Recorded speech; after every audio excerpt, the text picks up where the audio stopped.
Coming up now on Animal Outtakes, we're taking a look back at some of our favorite moments on Animal Outtakes, like when we visited Forest Animal Rescue, a true sanctuary in Central Florida, a place where formerly abused animals receive care for life. Plus, we learned a lot about inspiring environmental stewardship while visiting the Florida Oceanographic Society, which is located in one of the most biodiverse ecosystems in North America. And remember Coda? A curious creature who had quite the penchant for sweet potatoes. This and much more straight ahead on Animal Outtakes.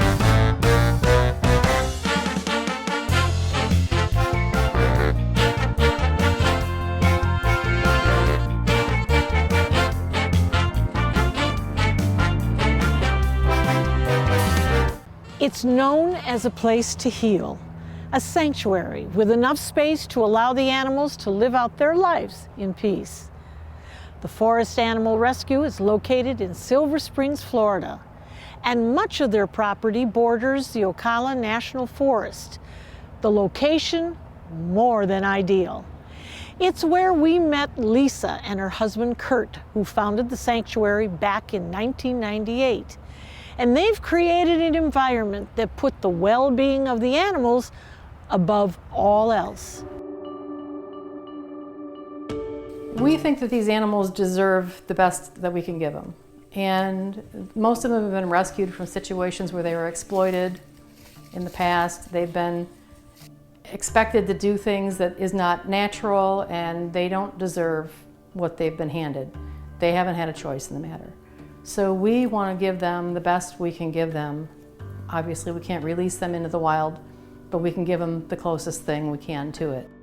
So this is Forest Animal Rescue. We are a nonprofit wild animal sanctuary dedicated to the lifetime care of non-releasable wild animals. We specialize in caring for animals that were born and raised in captivity and have been confiscated, neglected, or abused. We give them lifetime care at our sanctuary. We don't breed, sell, or exploit the animals. We are in Silver Springs, Florida. Our 80-acre property is completely surrounded by the Ocala National Forest. It's a perfectly beautiful place to build a sanctuary. We moved the animals in the entire facility here in 2013. When we initially started, we were in Hardy County in the center of the state, between Bradenton and Sebring. We were there for 15 years and then moved the entire facility here so that nobody will ever build around us. So it's wonderful to have protected land all the way around. This is Oatmeal. She came along with some tigers and another bear from a place in Colorado that was closed. It was one of the largest rescues in the country. I believe there were about 110 animals, and 17 different facilities went together and took animals. It was a cub petting operation where people would pay to get their photos taken with bear cubs and tiger cubs. And the sad thing is, the people that want their pictures taken mean well, and they think that they're contributing to the welfare of the animals. And really, what they don't know is that it's like a puppy mill. They breed and breed and breed and breed because they can only use those cubs for photos when they're babies, really little babies. They're taken from their moms, and they're used until they're like 25 pounds, only a few months old.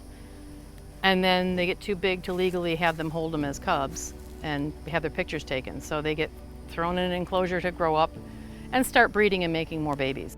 We spay and neuter, and we introduce them to others of their own kind so they can live socially like they're supposed to with others of their own kind. We don't go in the enclosures. We don't take them out in public. We're not open to the general public for people to be constantly parading by and staring at them and banging on the cage trying to make them look at them or do anything. The animals are not expected to do anything except be the wild animals they are. We give them natural enclosures where they have trees and logs and forest areas and vegetation that they can dig through and everything they can pick at, and then we add to it every day and give them more to go from there. Their diets are weighed and measured. They get the right supplements for arthritis if they need it. They get the medications they need. They all get looked at every day to make sure that they're healthy and no wounds or anything we're worried about. But other than that, they are out in their habitats and they do their own thing all day long. This is Lizzie. This is Elizabeth Rose. She's the little starved cub that came to us when she was 14 pounds, and she has not missed a meal. So she came to us and her bones were so fragile. She was so calcium deficient, she was almost clear on an x-ray. And so we had to restrict her exercise, give her a soft surface, really wicked calcium vitamin D supplements, and get her healthy again. Get her over the Campylobacter and Enterobacter that she had. Finally got her healthy, and she's been in good shape ever since. Best thing we can do is when we do the wildlife rehab for Florida Fish and Wildlife and Louisiana Wildlife and other surrounding states, the biologists will bring us orphan bear cubs, injured, starving, and they'll bring them to us. We patch them up, put some weight on them, get them healthy again, and they go back out and we film them being released and we get to let them go. That puts my heart back together again, because these guys can't be released.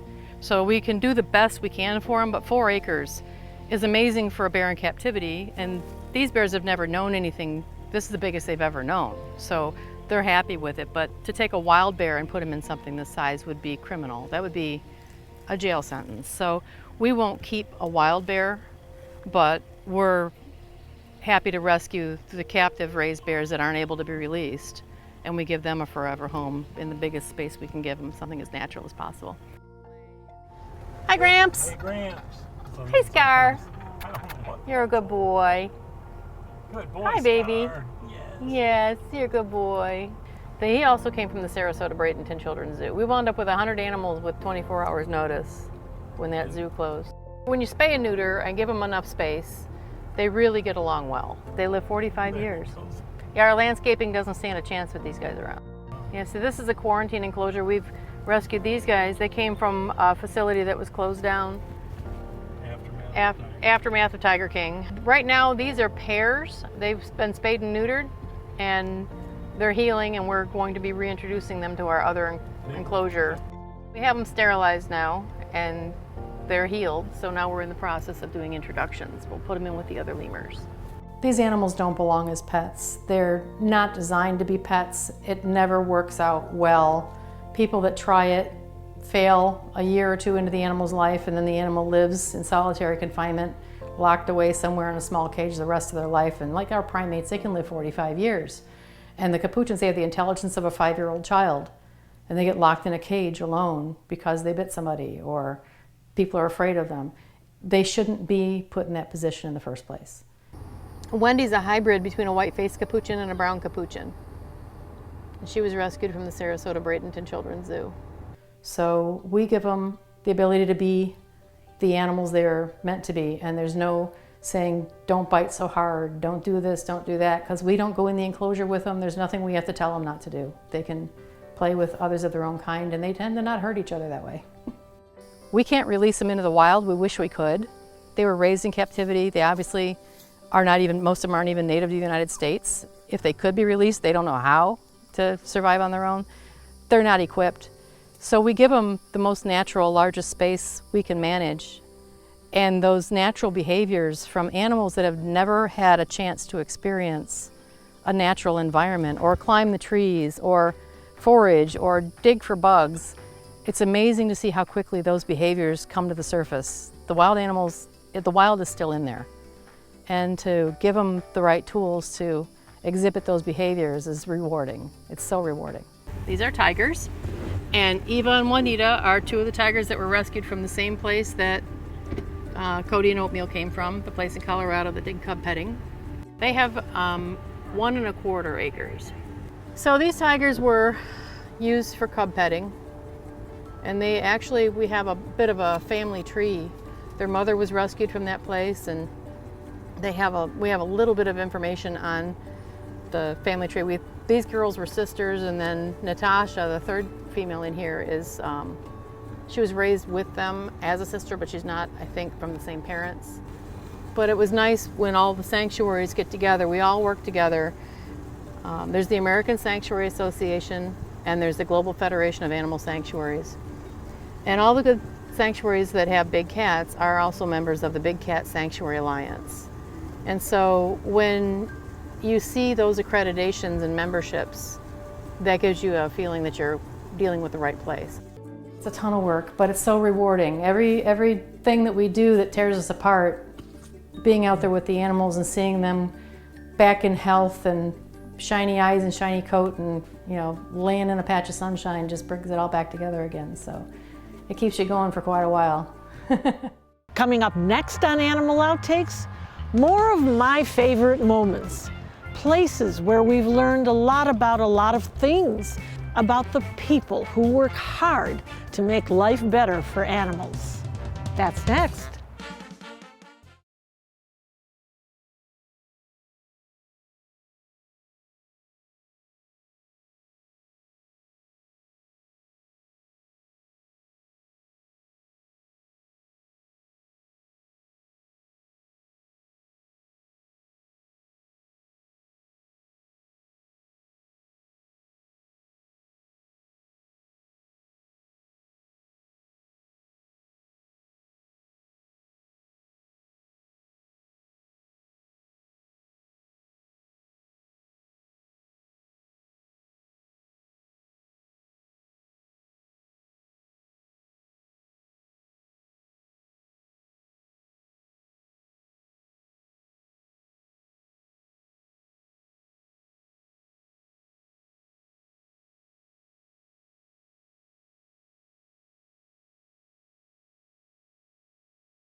Billy, this is undoubtedly the best of the best. These are the most gorgeous creatures, aren't they? They really are. Tell us a little bit about who I'm nuzzling here. So this is Walter. He is our oldest reticulated giraffe. He's also our tallest right now. He's about 17 feet tall, full grown. And then right behind him, we have our baby. He's 3 years old, and that's George. He's our Maasai giraffe, and he'll actually be taller than Walter when he's fully grown. Really? Oh my goodness. And look at those gorgeous eyes. Just absolutely breathtaking. Tell us a little bit about them. Life expectancy, what do they eat? And they're just so glorious. So giraffes in the wild don't live as long as giraffes in human care. So in human care, we're very lucky that we're able to keep them into their 20s and up to 30 years old. The oldest living giraffe is about 36 years old right now.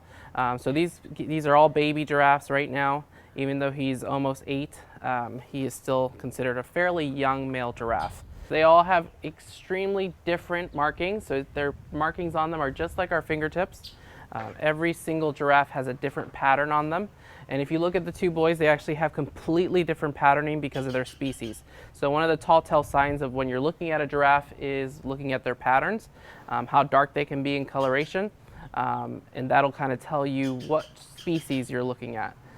So the reticulated have a lot larger patches, a lot darker once they're more mature, and then the Maasai have little tiny patches that are almost star-like on their bodies. So their eyelashes do have a huge purpose where they come from in Africa. It's very dusty, it's very windy, there's a lot of sandstorms that come in. By having those beautiful, humongous eyelashes, they're able to protect their eyeballs from anything that could be flying into them. Enrichment is extremely important on a day-to-day basis with them. Depending on the training that we do with them, it's different on a daily basis. We hang different types of browse for them every single day. So we're very lucky to have all this forest land behind us that we're able to cut a lot of natural, safe branches for them. And they eat about 75% of their day is just eating. So they don't sleep a lot. So with a lot of mammals, they do have times where they're either nocturnal or diurnal, which means they either sleep at night or sleep during the day. With giraffes, they basically stick out like a sore thumb in Africa. They can't really hide, they can't really burrow anywhere, so their brains have set up to where they only sleep a couple minutes at a time throughout the day. So about 5 to 15 minutes total is usually what's an average sleep for a giraffe. So they're able to shut down parts of their brain enough that they can get enough sleep for what they need. Now, very interesting on the tongue. Obviously, the tongue is coming out and it curls. Yes. But there's little spots on the tongue. There is little spots. What is that? So that is the abrasive part that they can actually grab the branches, so they don't have hands or fingers. So they actually use that abrasive side to actually wrap that prehensile tongue around the leaves and pull on the branches so that you don't get all the thorns. So a lot of the plants that they'll eat in the wild have a lot of thorns in them. Am I good? So that tongue and that abrasive part actually just kind of protects the tongue. This is an amazing opportunity for guests that would never be able to go to Africa and actually visit. So having this opportunity to get so close and so personal with an animal that is so large gives you a huge opportunity to actually care, not only about giraffes, but also about our environment on a day-to-day basis. These animals are endangered in the wild. It really changes your perspective on life when you actually get to see them eye to eye like this. Stick around, there's much more to look back on after the break.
Situated between the Indian River and the Atlantic Ocean is the Florida Oceanographic Coastal Center. It's a 57-acre marine life nature center located on Hutchinson Island in Stuart, Florida.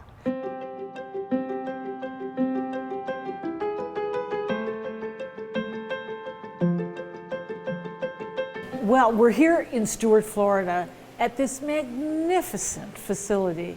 Where are we? We're here on Hutchinson Island. It's right along the Atlantic coast and about midway down Florida.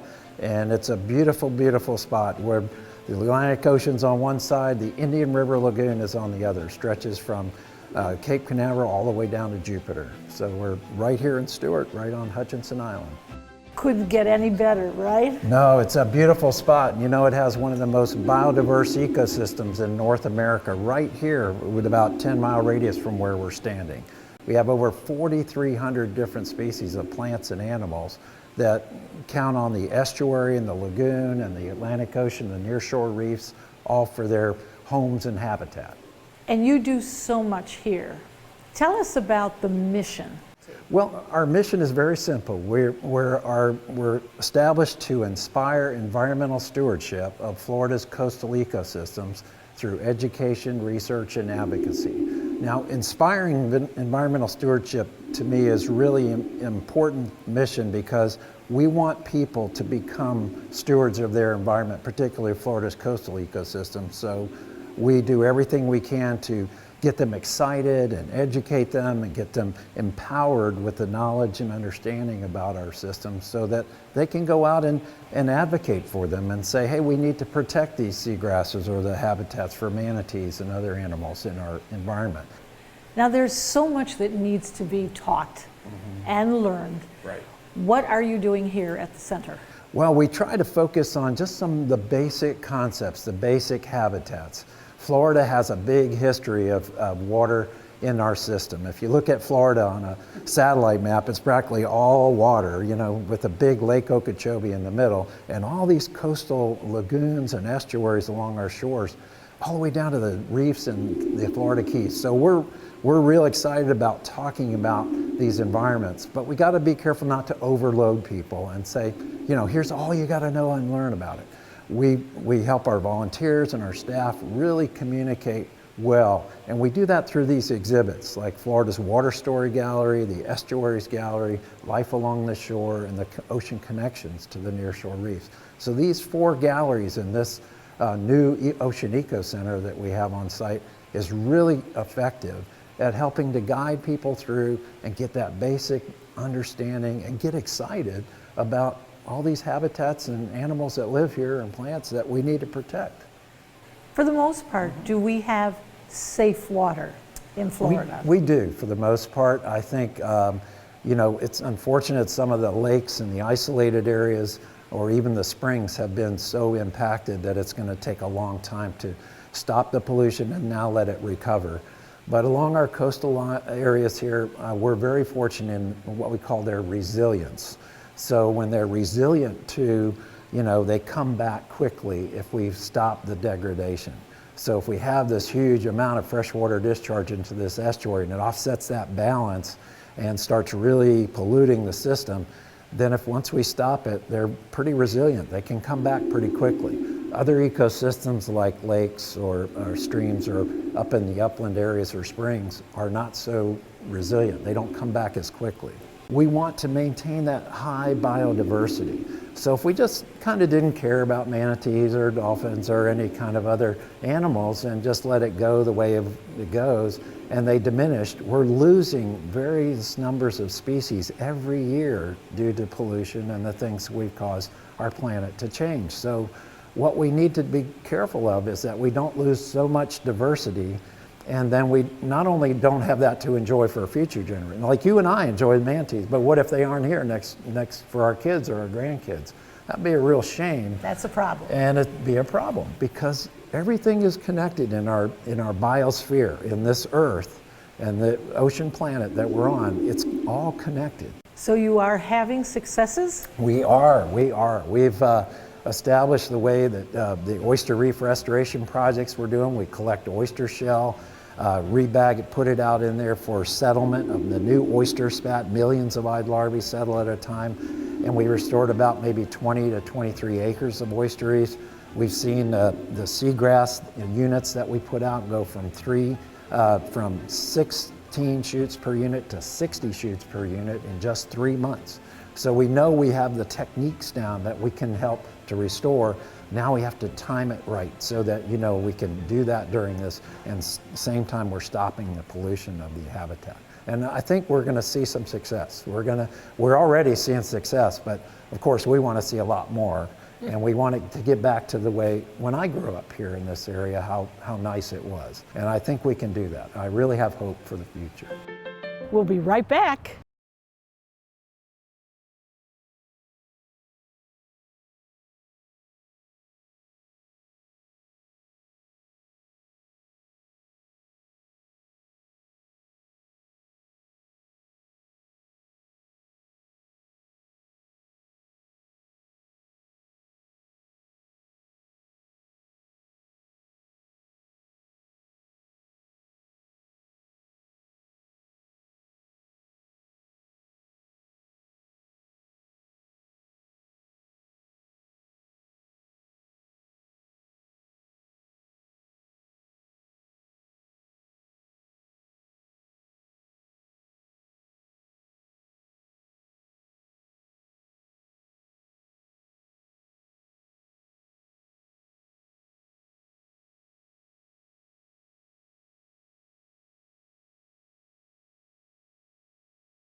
Animal Outtakes is produced by Dante's Den Foundation, a nonprofit group dedicated to creating the best life for dogs.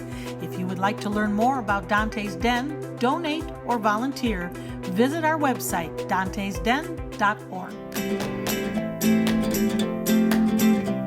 Hi, Mom's here. What are you doing? Hi, come say hi. Well, Chris, everybody should have a coda in their life. They should, honestly. And here's yours. You said he's your baby. Yeah. How did you get him? So he actually came from Pensacola. There's a rehab up there, the Northwest Wildlife Sanctuary. They got him, somebody illegally busted up a dam up there. Yes, we have beavers in Florida. They are up in the Panhandle. Come here. And this baby was found downriver, wet and hurt. And unfortunately up there, what do you do? You can't chew on the camera. You can't stockpile the sweet potatoes in your mouth. Just eat. He actually would have had nowhere to go. They don't have a setup. A beaver's with the parents close to 2 years. So they actually drove it down to me.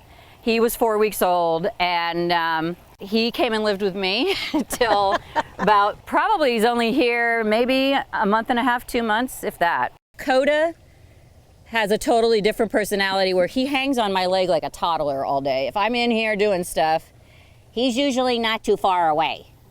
No, and that's a beaver attitude. He's like, Mom, I don't care what you're doing, you better give me that, right?